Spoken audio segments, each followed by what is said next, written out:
I am Denis Noble, a professor at the University of Oxford, and I'm interviewing David Obón, who is a Spanish writer, science writer, from Catalonia in Spain.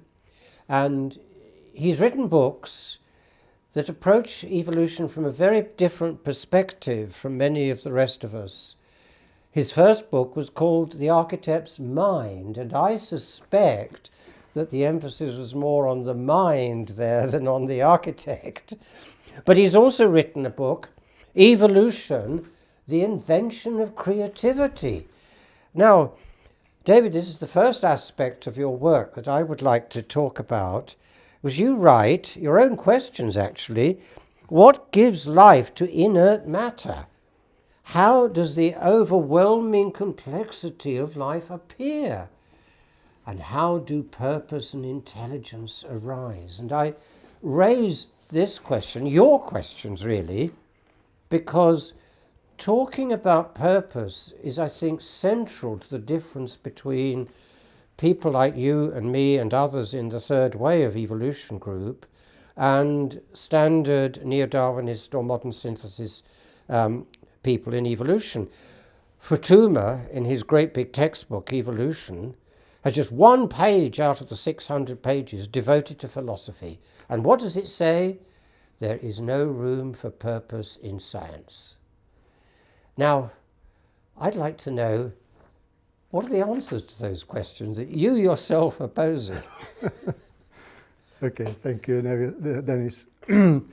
Indeed, purpose is something important. We have to find answers for purpose as well as for intelligence, as for the emergence of life. These are fundamental questions that are not answered by the current theory.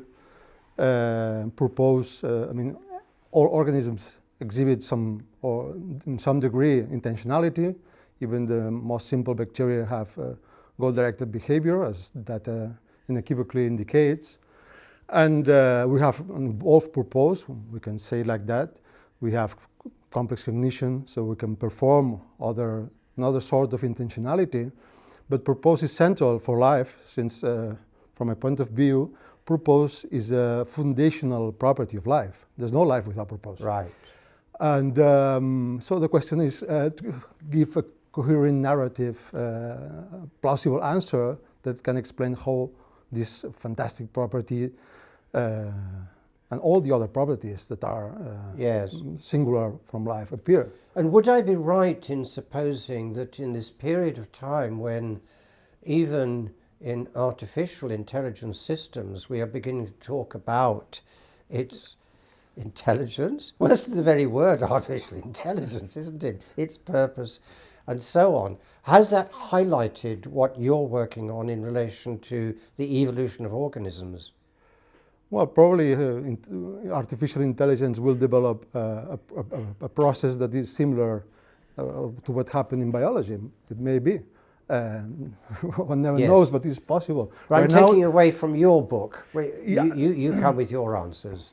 Yeah. I mean, for me, artificial intelligence is another way of learning. So in a way, we'll probably gain some sort of purpose in the future. Right. I'm pretty sure about that. I mean, life doesn't stop learning, and we have enabled very efficient ways of learning. Artificial intelligence is probably one of the last ones. Yes. So these singularities, this advanced learning will increase over time. So you think our creativity comes from that continual learning process, and you'd have to say that's not just passive. Exactly, right? that's the point. Then we get to the central issue. That's the central issue. Yes. We have there is an agent. There's a dynamic. There's a dynamic. There's a dynamic that awakes a very interesting behavior in physics. That I think that's what explains this strange behavior of life. But that is totally different from supposing that everything is just random mutation. Exactly, that's the point. And that progressively, over those billions of years, gives rise to what we see. It is, absolutely. Yeah, we have a theory right now which is passive. I Yes. think you put it in your books. It is passive because it's just evolution just happens. It's Yeah. just about something about chance. So you would say that we have to regard it as a fundamental aspect of life, that it is active. It is active, and I think we right now have a possible explanation that is not based on any mysterious force, but in just a physical dynamic that can explain how this purposeful and searching activity of life. I like to talk about that life is curious because life searches, because it searches actively. And it's not very difficult in conceptual terms. I mean, we have to think that, from my point of view, a self-reproductive system that is continually innovating turns in search, in fact, so in the a searching search is not only from the existing routines within the organism, but can I put these two things together and then I get something that is not just putting those two together? Yeah, I mean, we have it in fundamental physics. I mean, we have a searching molecular engine because the system is innovating all time. So it's like inverse engineering. We have to think that if the system does not innovate, the system doesn't search and does not learn. So my inference is that the system must be innovating all time. Yes, I've got you. So it is always, therefore, asking the question, is it just putting these two things together? Yeah. Or if I do that, does it give me something that is novel? Yeah, I think so. That's the essence of... That's the essence. Your book is called The Creativity of Evolution. That's the point. It searches novelty. Some novelty will be Yes. good in terms of adaptability, and some other will not be good. And the point is that as life evolves, it finds new ways to innovate. Indeed. That are more efficient, and this enables a more accelerated innovation. Well, if I can take you to another thing you write, you say evolution is not a passive accidental phenomenon, but an active process driven by organic systems searching for new adaptive properties. The active dynamic should not be sought in a mysterious force, so no Descartes here, but in the capacity of organic systems to generate adaptive novelty. Can you explain what you mean by that? Well, in just a sentence, a couple of sentences, I think that life is matter that learns. And what enables learning in life is innovation. Right. That's why nature invents more structured, more efficient ways of learning. That's what explains that we humans have this sort of intelligent design. Yes. So you are in a way a bit of a Lamarckian, aren't you? Because he would have said there's a ladder of complexity. Yeah, indeed. I mean, life is Darwinian and it is also Lamarckian. Both. And life, since life search, life tries to find good ways to learn in relation to the environment, because it's environmental dependent life. So that's why we can perfectly say that life aspires, since life search, life aspires to become Lamarckian. And indeed, it reached this level with cultural... were both processes going on? Yeah, I mean, there's why not? They can be both processes going on. But this takes me to another aspect of your work. You write again, I'm going to quote you, innovation is based on specific physical, biological and cultural devices. Yeah. And these mechanisms underlie some of the major transitions in evolution. Now, that is not a new idea by any means, because John Maynard Smith, together with Ernst Mari, wrote a very important book, The Transitions in Evolution. I can't remember the exact title, but that doesn't matter. The point is, they also pointed to this fact that once you've gone through a transition, you don't go back. It's like a ratchet, isn't it? Mm-hmm. Once you've moved, it won't go back. So in that sense, what has been created never gets uncreated. Would you agree with that way of putting it? Yes. I mean, life is continuous learning, so it's very difficult to go underline the unlearn. process of Yes. learning. I mean, Once I know your name, I cannot. exactly. I mean, it is. I mean, there are Yes. cases of how it's called this not stasis but reductive evolution. So that the system unlearns. So, for example, and this happened with human societies. Yes. The Tasmanians, for example, which is one of the few documented Yes. episodes of human evolution. The Tasmanians, they lost how to do fire, for example. Yes. But we can explain why. I mean, and the logic of that. I mean, they were isolated. There were no stress Yes. conditions. So Right. I mean, you are relaxed. You can Indeed. forget about how to do fire. Right. But if you are surrounded of other societies and, Yes. and in a competitive environment, Yes. you will not forget about No. anything for No, sure. indeed. Well, actually, you can see this also in the behavior of chimpanzees. When the first time they've learnt from another chimpanzee that they can crack a nut with a big stone on an anvil. Exactly. They don't unlearn it. They spread the whole news spread. around the whole population of chimpanzees. And they never go back. No. Once they've got it. The same is true of birdsong too. No, I think you're onto something very important. But this leads me on to another aspect of your work. You are an interdisciplinarian. Yeah. You'd accept that description. Meaning Yes, of course. you're not coming at this from one... You're not a biologist in origin, am I correct?